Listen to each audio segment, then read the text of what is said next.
words that is of God, which has the power to break the stronghold of the enemy. Amen?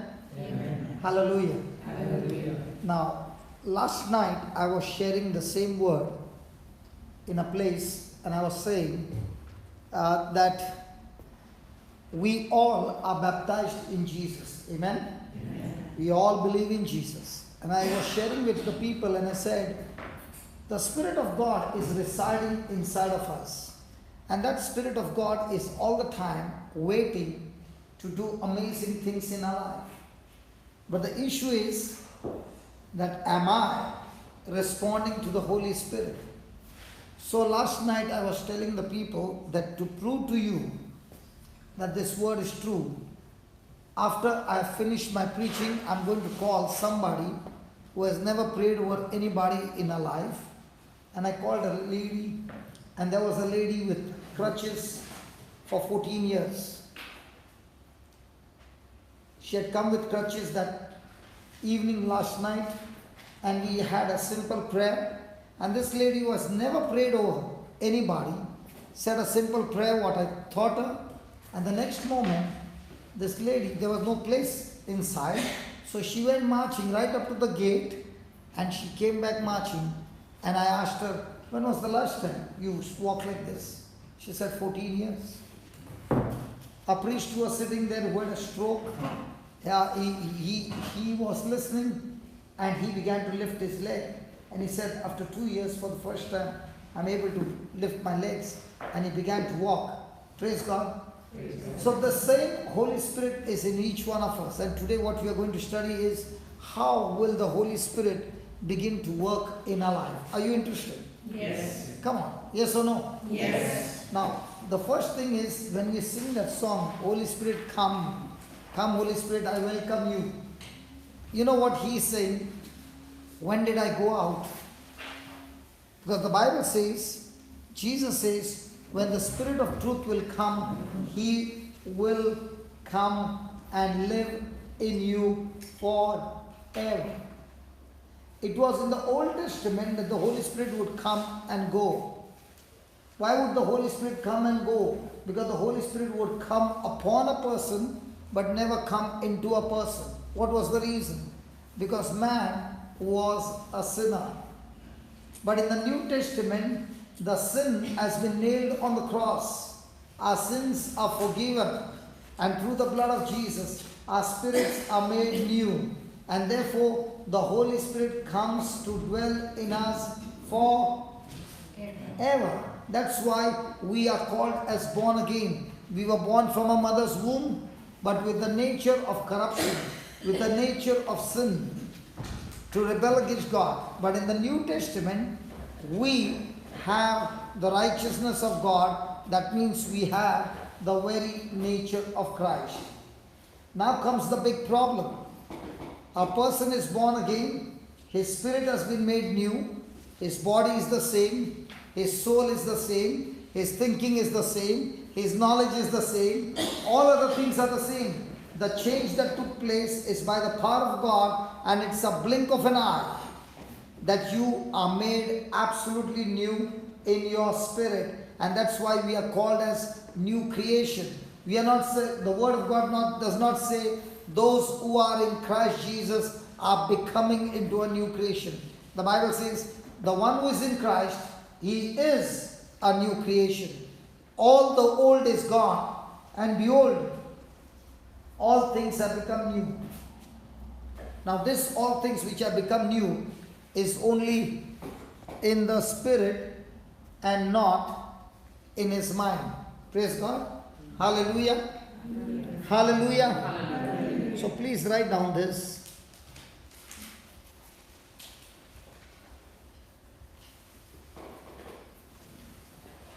My flesh, that is my old carnal mindset.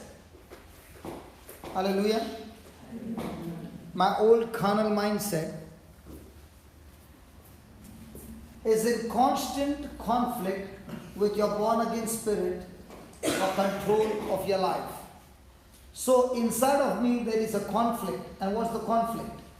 The conflict is what I have learned all my life in this world, and when I open the Bible and I learn something, they are contradicting. Hallelujah. Hallelujah. Hallelujah. So my born again spirit and my old mindset is always in constant battle, and the battleground is my mind. Praise God. Let us see a conflict. Let's check what is the conflict. Are we all Christians? Yes. Are we all Christians? Yes. Do we all believe in Jesus? Yes. Do we all have the Holy Spirit in us? Yes. Can we feel the Holy Spirit? No. Spiritual things cannot be felt by senses. They can be only understood by faith. Praise God. Hallelujah. Hallelujah. Now, do I have the Holy Spirit? Yes. How do you know? The scripture says so.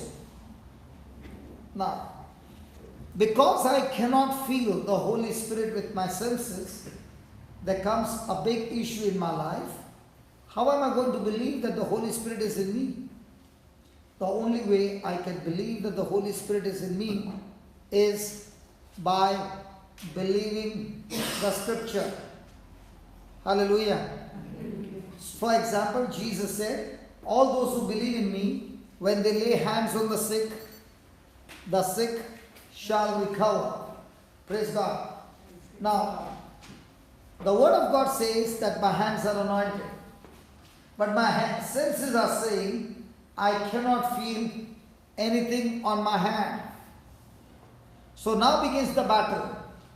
Do I believe what I feel? Or do I believe what God said in His word?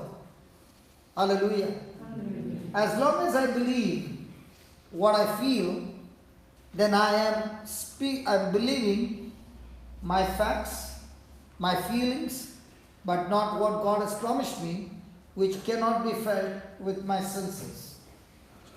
Hallelujah. Has anybody ever been on an elevator? Yes. So let's say you wanted to go to the 40th floor. You got into the lift and the door closed. And there are numbers from 1 to, from G, that is ground floor, to the 42nd floor. And you want to go to the 40th floor. What will you do? Press the 40th floor, right? When the lift opens the door, where will you be? On the 40th floor. Praise God. Now a person is saying, I live my life based on what I see. When I see, I believe. When I don't see, I don't believe. So if he is on the ground floor, okay, and he wants to go on the 40th floor, he has gone into the lift, the doors are closed. Which button should he press? He should press 40th. But can he see the 40th floor? No. Which floor he can see? Ground floor. So he presses the ground floor and waits, and the door opens. Which floor he will be? Now, isn't it the same with us? That our life is governed by what I see. And therefore, I open my mouth and I speak what I see. So when you open your mouth and speak what you see, are you going to ever reach the 40th floor? No. So every time the door opens, where are you? So ask a question to yourself. What do I speak? Do I speak what I see? Or do I speak what I desire to speak? What I desire to see? Which one? The one who is in the left, he presses the button based on the desire where he wants to go. Is that right? Yes. But if that same person is in the left and he doesn't press the button where he desires to go, but he only presses the button that he is able to see. So when the door opens, where will he be? On the ground floor. So have we been on the ground floor for a long time? So who is going to take us on the 40th floor? The left. But who is supposed to press the switch? So just as the lift takes you from the ground floor to the 40th floor because you press the switch. In the same way, when you open your mouth and speak God's promises and believe in those God's promises, faith in those promises will take you to that God-given destination. Hallelujah. Hallelujah. Did you follow that? Yes. Let me give you another example. Has anybody ever seen a real hen, the feathered hen? Yes. I'm not talking the one in the poultry, the white one. I'm talking about the real country hen. Yes. Has anybody ever had hens when you were small? Yes. How many of you had?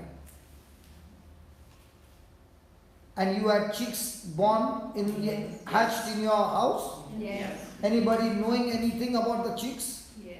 Or at that time you were a small child? Have you ever had hen when you were the person who got the hen hatched the eggs? Yes. Anybody? Yes. Okay. Let me ask, anybody ready to volunteer? So that I can ask some questions. Nobody wants questions. Come on, somebody. Those who have had, I never had hens at home. I come from a city, so we don't get to keep hens at home. Come on, anybody had hens? Okay. You had hen. If she doesn't answer, you are the next one. So you are the, after that expert, I'm going to ask to confirm. Because God says there should be 2 witnesses. Okay. When the hen laid eggs, let's say there were 10 eggs, and the hen came and sat for 1 full day. Okay? Did the shape of the eggs change? No. Did the size change? No. Did the color change? No. Did it become flat? No. Nothing happened. No. Then will she still continue to sit? Yes. Nothing happened. She will. Hey, was there any change on the outside? No. Okay, she sat the second day. How many hours did she sit? Practically the whole day. Yes. The whole day. Is she used to be indoor or outdoor? Outdoor. Now is she totally indoor? Yes. Are her friends calling her? Cock, cock, cock, cock, cock, cock, cock, cock, cock. Yeah. Is she interested? No. Is she on a mission? Yes. Even though her friends are calling, is she going out? No. Does she have a habit of sitting inside? No. She has always been outdoor. But is she on a mission now? Yes. So, 2 days are over. Does she see any change? No. Does she quit? No. After 7 days, does she see any change? No. Does she quit? No. She will go and peck and make a hole into the egg to see what's happening. No. Can she herself see any change? No. But still she's sitting. Come on. Now, this is a very tricky question. After 1 week that she's sitting, is she making a very different noise or the same? Come on, you had chicks. Is she making the same sound or the sound changes? The sound changes. What is the sound, new sound? Should be calling the chickens. She makes a difference, especially when she's rolling the eggs. She makes a very different sound and she sits. Do you know why she makes that sound? So that when the chicks are hatched, they recognize her voice. Can you believe Yeah. how God has created? 2 weeks are over. Does she give up? No. 3 weeks are over. No. She's still there. But all these 3 weeks, which she never had a habit of staying indoor, is she really working on a mission? Yes. And what's the mission?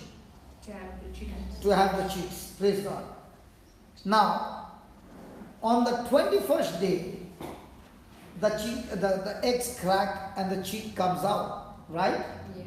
My question to you is, did the miracle happen on the 21st day or on the first day when she started to sin? First day. So, is she, in our lives, as we are listening to the Word of God right now, Is the miracle taking place now or the day the manifestation takes place? Today. Today.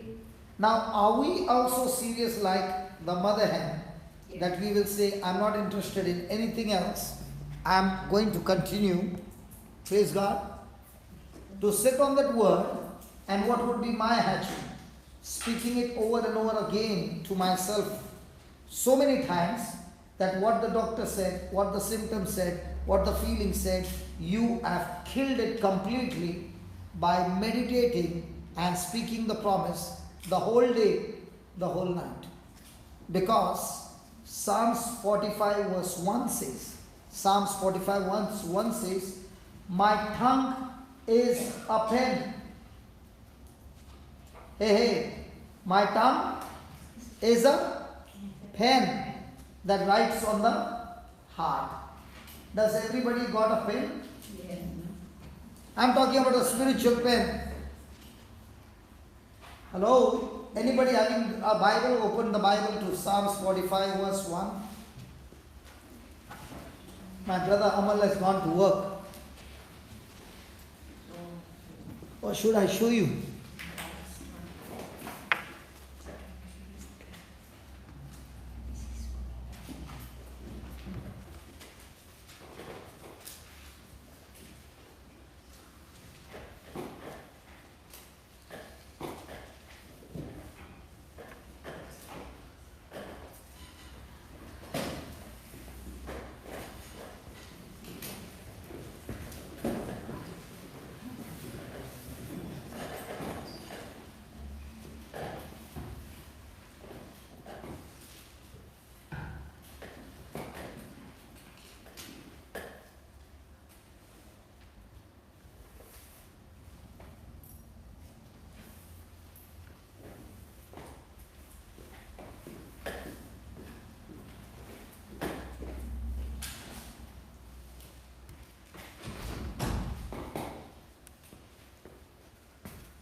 Please read. I speak of the things which I made touching the king.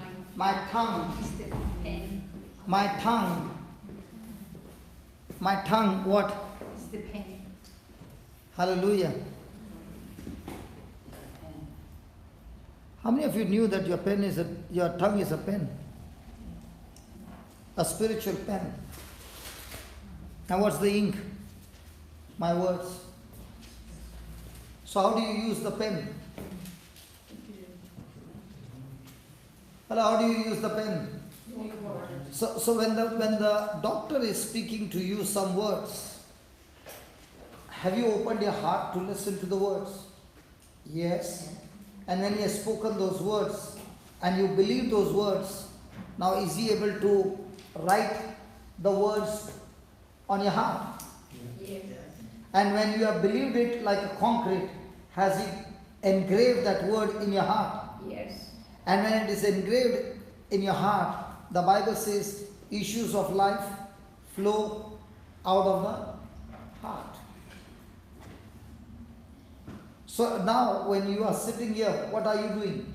You have opened your heart to the preacher to write words on your heart.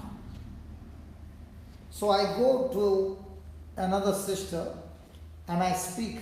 That sister Carmel, you know, she is ta ta ta ta ta. Now, when I've spoken those words about her, have I written negative words in her heart? Yes. Spiritual. Yes. Yes. And because I've written the negative words in her heart, is she ever going to love me? Even if she wants to love me, she cannot, because I've sowed a negative seed in her heart. So what does the devil do?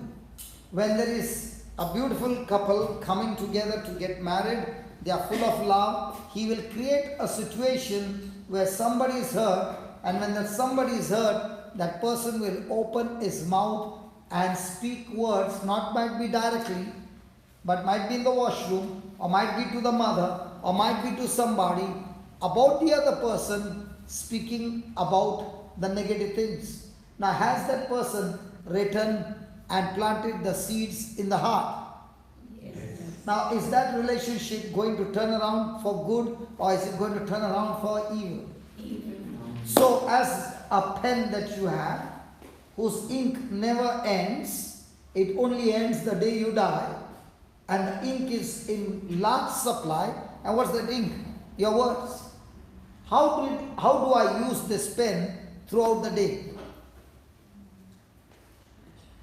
Can you see inside of your mouth is a pen that you can write your healing and you can write your sickness on your heart.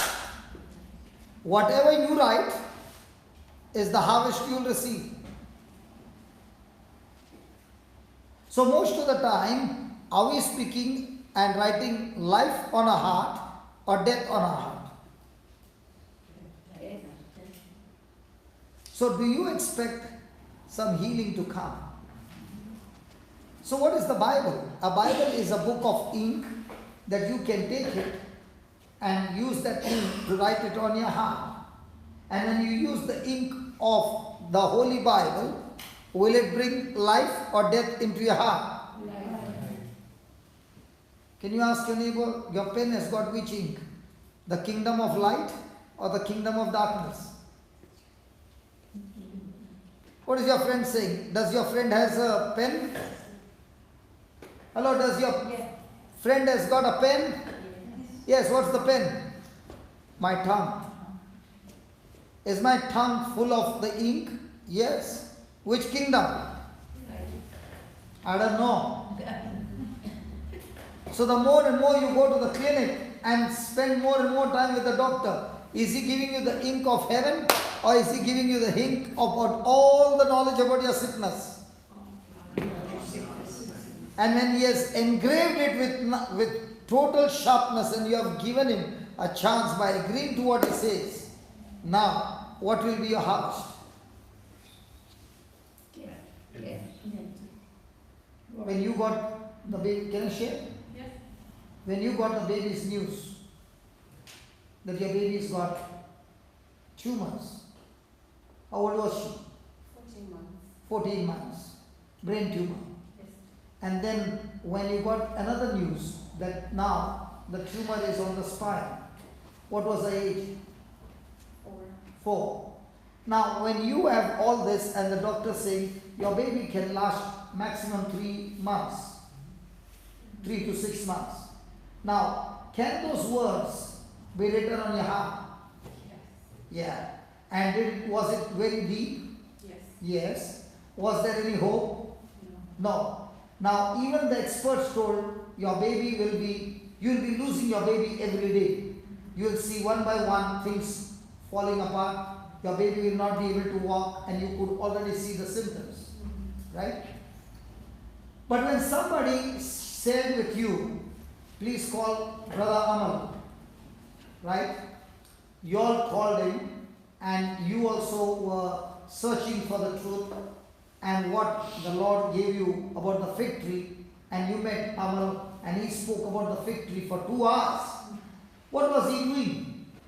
Using the pen and writing on your heart. Now, did that writing on the heart affect the baby instantly? Yes. Yes, what was the first thing that got changed? Her symptoms began to disappear. She was able to jump. Her symptoms began to disappear and she was able to jump for the first time. Yes. Now, you saw that when Amal used a pen of the kingdom of God, the baby began to jump. The doctors used the pen of medical science, things began to go even more worse. Now, I'm not saying don't go to the doctor. The doctor uses medicine physically to heal your body. But the Lord uses a medicine where there is absolutely zero contact with the body, it's the complete contact with your soul. Hallelujah. And then when he gave you that ink and you went back home, did you begin to write on your heart, your husband's heart, children's heart, and especially baby Grace's heart? Yes. Did she also begin to read the same words Yes. day and night? Day and night. And then within 2 or 3 months, how many months? Days. Within days, not even a month. Yes. No. Not even a month. Within days, the tumor was completely killed Yes, the tumor is. and there was no sign of tumor anymore. Don't find the tumor anymore. It was all destroyed according to the word of God. According to the word of God, yes. And now Grace is jumping. Grace is jumping. She's baffling doctors. Doctors who don't know Doctors don't know what is happening. what has happened, correct? Yeah. Yeah. So she's a year down the line. She is 1 year now down the line, going to school, Correct. and no symptoms at all. No symptoms at all. But in all this, has the ink been used at home more than before? Very much so. Very much more. Praise God. But now that you have got your healing, why did you come today then? I'm sorry. I'm just asking you a question. Because many a times when people get healed, I don't see them. I'm sorry. I'm not pushing on you. Just a question. Yeah. Grace is completely healed. Yes. None of your children are sick now. No. Everything is good now. Correct. It is super good, in fact, Absolutely. in every area. Yes. Then why did you come? To learn more. To get more ink? Get more ink.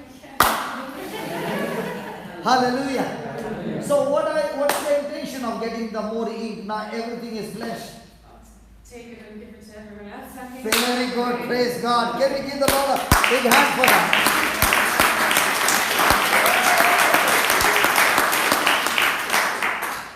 Hallelujah. Wasn't that beautiful? Yes. So are you taking the ink of heaven? Are you taking the ink of the world? And remember, your tongue is the pen. How do you use your pen? Like my sister was saying, am I bitter? When you were bitter, how did you use your tongue in your married life? Look at the husband already smiling. Let him answer. Let my husband answer. In married life, and you're all looking saying, "Oh, really, tell us it all, and you're not different than us." Is that true? Is that true? All I can say to you is, I didn't know what really freedom was about. Because my husband is a very quiet, loving, gentle man. On a hurling field, he's very different, I have to tell you. But being married to me was quite difficult because I wanted 14 children. So you fought for your space all the way up. And yes, I was quite bossy, quite fussy, quite impatient, quite angry, quite everything else. And And he was gentle. he was